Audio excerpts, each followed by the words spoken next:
ہماری بڑی بدقسمتی ہے مسلمانوں کی، اور یہ شروع ہوا ہے 1989 سے، جب سلمان رشدی نے کتاب لکھی اور اس کے اندر اس نے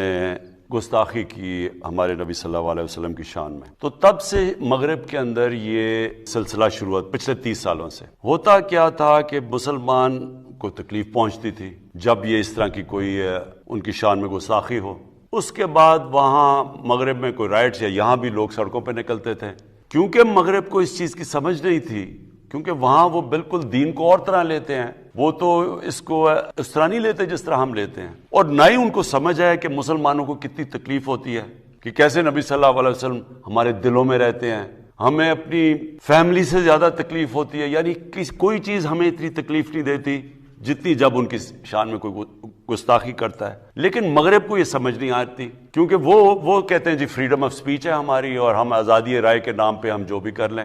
حالانکہ وہاں کئی چیزیں آزادی رائے میں نہیں آتی۔ میں جب پرائم منسٹر بنا،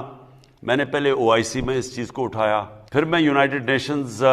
کی جنرل اسمبلی میں اس کو اٹھایا، پھر پریزیڈنٹ اردوغان اور مہاتر محمد، ہم نے تینوں نے مل کے اس کے اوپر بات چیت کی، مغرب کو سمجھایا، لیکن وہاں کئی تو فتنہ جان کے کرتے ہیں، زیادہ تر لوگوں کو سمجھ نہیں ہے۔ تو جب فرانس میں ہوا، پھر صرف 2 پرائم منسٹرز نے اس کے اوپر بات کی، جو ایک پریزیڈنٹ اردوغان تھے اور دوسرے میں تھا۔ اب دیکھیں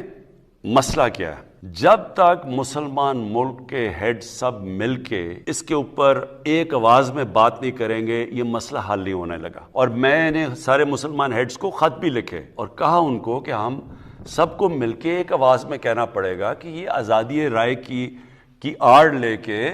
مسلمانوں کو تکلیف نہ پہنچائیں، نبی صلی اللہ علیہ وسلم کی شان میں گستاخی کر کے۔ یہ ایک جدوجہد ہے، مسلسل اس کے اوپر کام کرنا پڑے گا، اور مجھے پورا یقین ہے کہ ہم کامیاب ہو جائیں۔